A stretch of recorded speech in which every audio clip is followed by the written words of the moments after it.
It's great honor and blessing to have our next eminent speaker, Dr. Nushafreen Irani, Research Director at International Institute of Sleep Sciences. She has more than 11 years of experience of handling patients with sleep issues under able guidance of Dr. Abhijit Deshpande, who is American Board Certified Sleep Specialist. She has completed her American Board of Sleep Medicine Proficiency Certificate course. She has submitted her thesis for the topic sleep disorders in mentally challenged population diagnosis and treatment from Mumbai University. Her other research training were at NIRRH in Department of Molecular Biology and at Herbal Research Lab at RIA College for standardization of herbal formulations, Ayurveda, Unani, Ayurveda and Unani as per Ayush guidelines. Research papers, there has been various research papers in her name which has been published at national and international journals. Her papers have also been cited by other research scientists from different parts of world, which gives immense sense of pride to represent India at such forum. She is naturopath and yoga therapist by profession. She has also written articles in various newspapers. Her recent articles were on COVID somnia, a new terminology which was cited based COVID or lockdown induced sleep disturbances. She has conducted workshops to parents of school going kids for Times Group organized awareness campaign all over India. She is also in charge for running insomnia program at the institute, which has till date worked with thousands of patients who are having sleep issues. Insomnia program has been boon to people who have been helpless due to their sleeplessness. Social work, she is lifetime member of Annie Besant's Theosophical Members of Service. Her motto in life is it's never too late to start serving others. It's great blessing to have you, Nushafreen ma'am, and we welcome you. Over to you. Hello everyone, hope you're doing well. It gives me immense pleasure to be part of this conference Ubuntu for the current topic which is based on sleep disorders. Before we go ahead with the actual topic, let us understand our own sleep. So in last 1 week, was there any time when you woke up not feeling fresh or feeling tired, or there was some kind of body discomfort, or you wanted those 5 minutes more so that you can catch up on sleep? Now, in spite of having 6 to 8 hours of good night sleep or sleep, if one says yes to any of these above questions, then one must definitely evaluate their own sleep. So, sleep is not passive phase of life, rather, it's an active phase of life. One undergoes various stages of sleep. So, sleep is divided into stage 1, stage 2, stage 3, and REM sleep. Every stage has its own importance. For example, stage 2 and REM sleep, they are involved in certain type of memory processes. REM sleep is involved also in emotional processing. So many times you see if there is a fight in the daytime and next day if you wake up around 4:30 feeling wide awake, so the chances are that the daytime processes have happened in that part of the time of the night. Usually we also find some people who were like perfectly normal. They were quite attentive. They were not, they were like absolutely alert and their memories were really sharp. And now you find them all the time asking, where are my, car keys? Or you find them snapping at the delivery boy just because he was late a few minutes. So that if that is the case, in spite of all the other parameters being absolutely normal, then one must definitely examine or understand the sleeping pattern. When one says sleep deprivation, it's not about just sleeping less. Sleep deprivation could also be qualitative, wise the sleep is getting affected. So there are 84 kind of sleep disorders, and any one of the sleep disorder will give you the sleep deprivation resulting into ill effects. Now, sleep deprivation or non-restoring sleep, let me put this entity here. Non-restoring sleep is a very new entity which has been now been studied extensively. Now, this is not just a feeling. It is, if it continues, there is definitely next day serious consequences occurring. one may see their ghrelin levels going up, blood sugar levels rising. So sleep deprivation is not just about not sleeping well, affecting your neurocognitions, but is also affecting your physiology. If this continues, one may even have heart attack, stroke, or serious illness, or even sudden death. Uh, Looking at all this, we understand the importance, the significance of sleep, which is at something biological level happening. Also, if we see, it's not about just biological. It's also when we see a person who sometimes feels so looks so healthy. So why is that? Sleep, when one person sleeps, one is fast asleep, sleeping well. So during that time, the blood flow to the skin increases.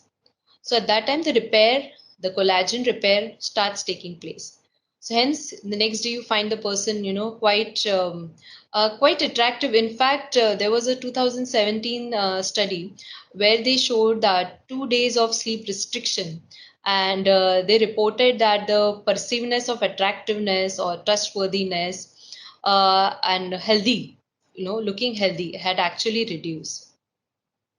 Now we are talking so much about skin and looking young, and let us understand the business behind. In 2019, in fact, there was an estimated $13 billion which was being made out of making use of fillers and serums and lotions and whatnot. And every time you see in the market, there's new product which is coming up and which talks about anti-aging. So it's okay, it's fine to use all these products, but one also must look into normal, healthy anti-aging process rather than just being dependent on these products. So now let us look at the topic which we are going to discuss today, which is going to be on sleep deprivation and telomere length. So first, let us understand what is telomeres. So telomeres are nuclear proteins. They are found at the end of the chromosomes. They are markers for aging. So if there is any kind of stress, it could be environmental stress or any kind of stress in the form of maybe smoking as well, stress in form of psychological factors or any kind of stress which affects the body, the telomere length starts reduces. Now, the telomerase activity, it's actually an indication of telomere length. So just to make understand the correlation of it. So the study which was conducted at our institute, which is International Institute of Sleep Sciences, so what it showed is there were these participants which were enrolled for the study. They were perfectly healthy participants. There were no history of, there was no psychological stress on them. There was proper diet. They were educated. They were employed. So no other factor which was affecting their sleep, their day-to-day life. The sleep was also absolutely normal. It was actually quantitated by taking active watches. Active watches is a medically grade proven device. One can wear the watch and to their own home environment and observe or check their sleep. So this was done for 1 month's time. Then blood withdrawal and RT-PCR was done on them. Later followed by there was 1 month of sleep deprivation where the participants were again given watches to again so that we make sure that they are sleeping less. And again the blood withdrawal RT-PCR test was done. Now followed, we did not stop there. So it was not just pre and post, but then we also allowed them to sleep normally. So they're giving that restoring sleep once again back to them, and again measuring the sleep parameters and RT-PCR was done. So after once the results were out, it did show that telomeres did reduce when there was sleep deprivation. So the participants, they couldn't even though after once they were sleep deprived, the telomere length actually shortened. And once again, when they were made to sleep well, there were 1 in 3 participants which did show that telomere length did not increase that much. So that goes to show that only 1 month of sleep deprivation can have a huge effect on the cellular aging. Um, So the USP of this study was definitely this was first of its kind where the sleep deprivation participants were studied extensively. There were no other factors. This paper was published, in fact, in 2014. So you can imagine that this was done long back, where understanding the sleep deprivation pattern was studied at that time at cellular level.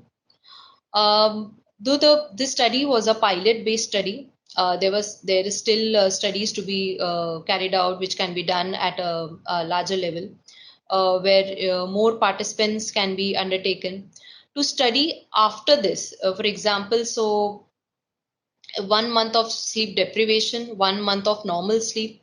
So, what after 6 months? Did the telomere length go back to normal? Because if 1 in 3 did not sleep well, then was it like after 6 months the telomere length were gaining back to being coming back to normal? So that is which is something to be investigated. Also, a larger population. Also, we can understand or include other parameters which would show sleep deprivation. For example, they were sleep deprived, but what if we have sleep apnea patients? So just to mention what is sleep apnea, this is again one kind of serious sleep disorders. It is like a silent killer. So the patient who is suffering from sleep disorder, he does not even know that he's having a sleep disorder. Only symptom the patient gives is very loud snoring, and next day when they wake up they are not feeling fresh, or morning headaches. So these are all our uncontrolled diabetes, uncontrolled blood pressure. So these all are symptoms. So we maybe one can study that parameter, taking the sleep apnea population, studying their telomere length, and maybe after the therapy is done, 1 month of therapy, these participants could be studied once again. Now, in sleep apnea, they are not being sleeping less. In fact, they sleep for 7.5 hours, 8 hours. And some of them sleep even for 9 hours and with waking up with the feeling of not feeling fresh.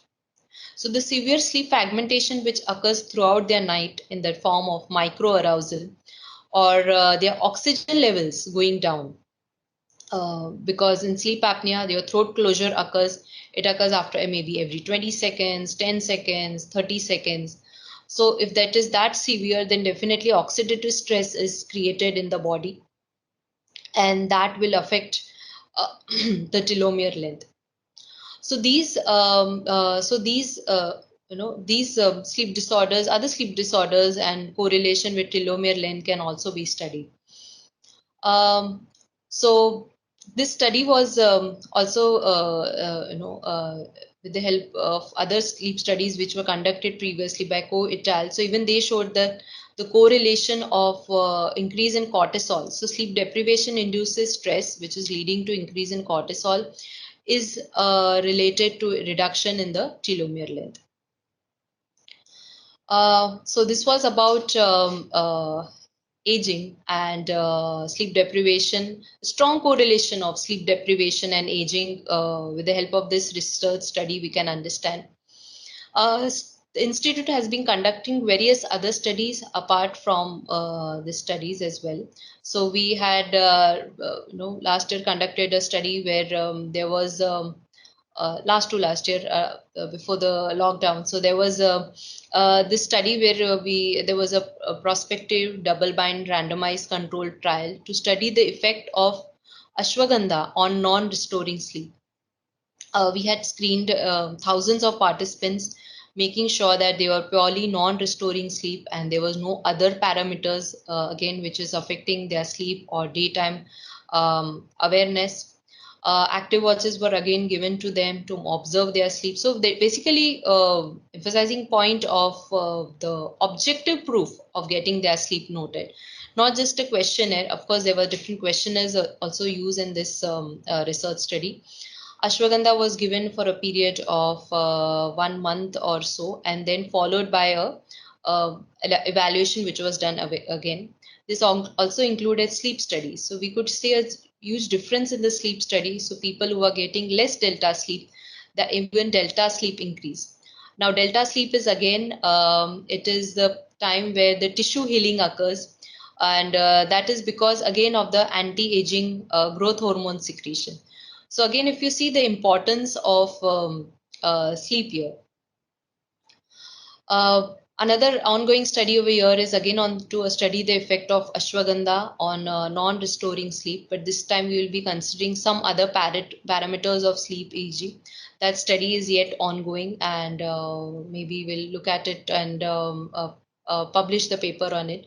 We already have international publications and which has got accepted, and sleep journal on the topic which we just mentioned about non-restoring sleep.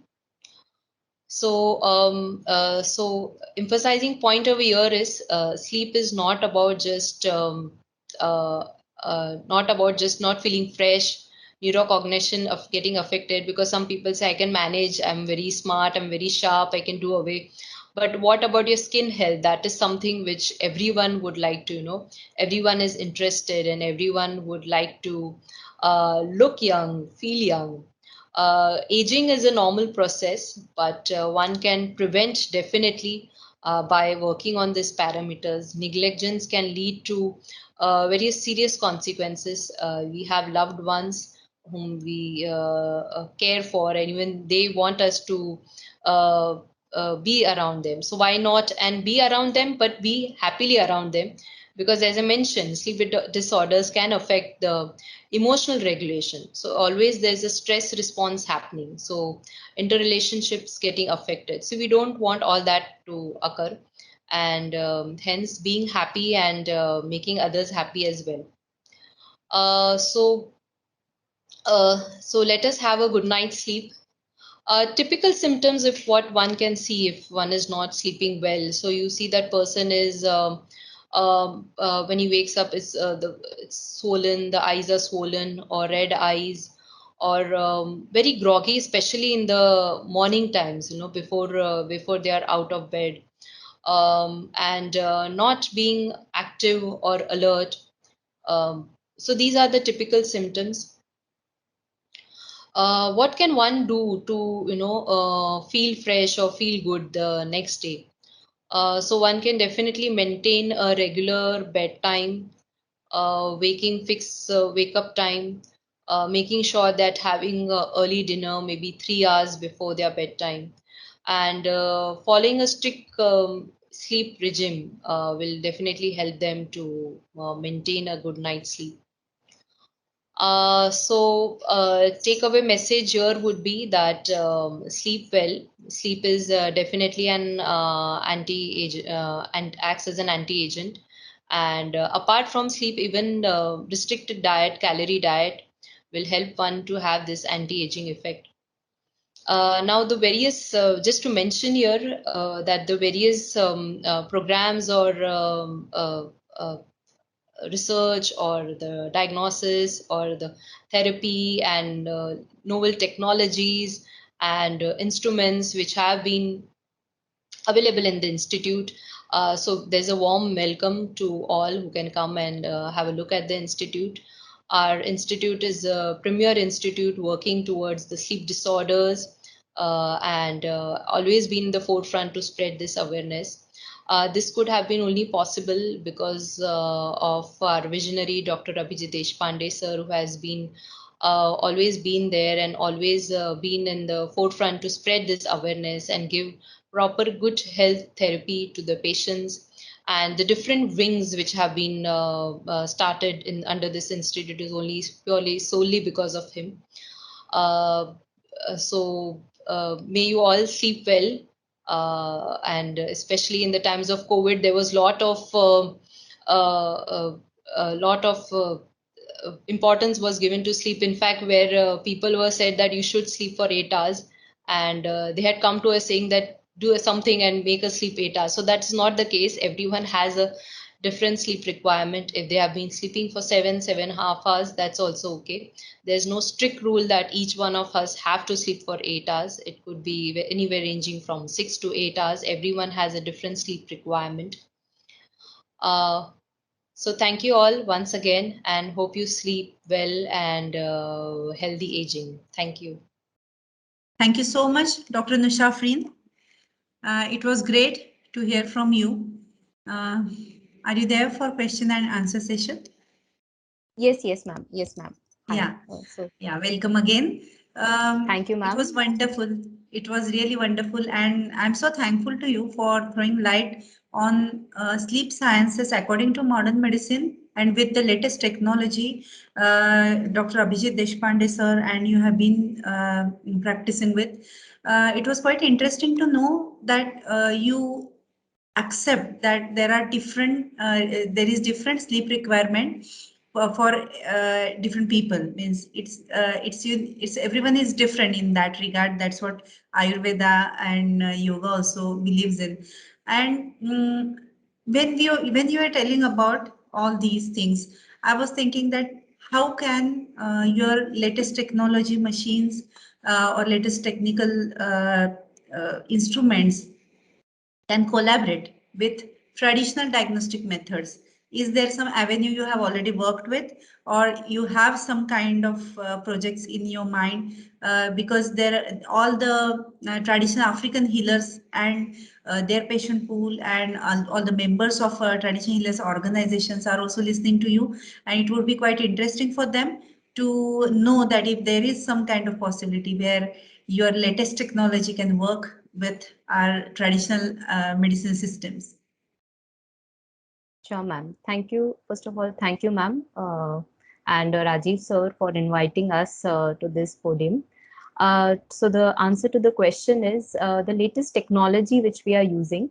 We can help in understanding the sleep architecture, which is so if there are any African medicines, herbs available, we can in fact extend this help to them, and where their herbal medicines can be studied extensively with help of the instruments which are available at the institute, such that it can be internationally accepted. We can carry out clinical studies for them and making their herbal products available to the international market so that they are readily available and beneficial to a lot of people.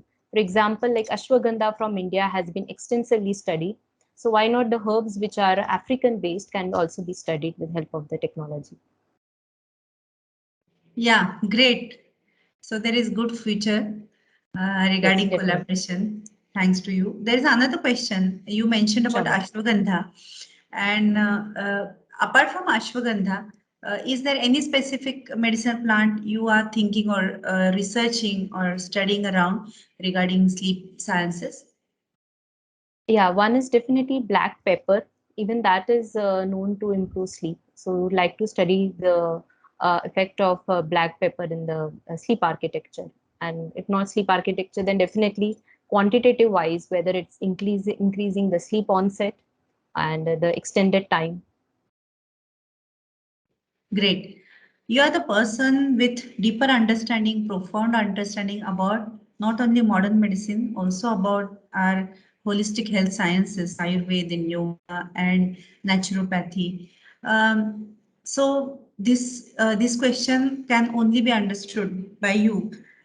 Is there any specific yoga technique or any specific relaxing technique that is practiced in traditional medicinal aspect, which is studied in reference to sleep study by your institution? Like if you have done kind of research in yoga or some meditation or these kind of means non-invasive, I must say, or external therapies or therapies which are apart from, you can say, non-herbal therapies.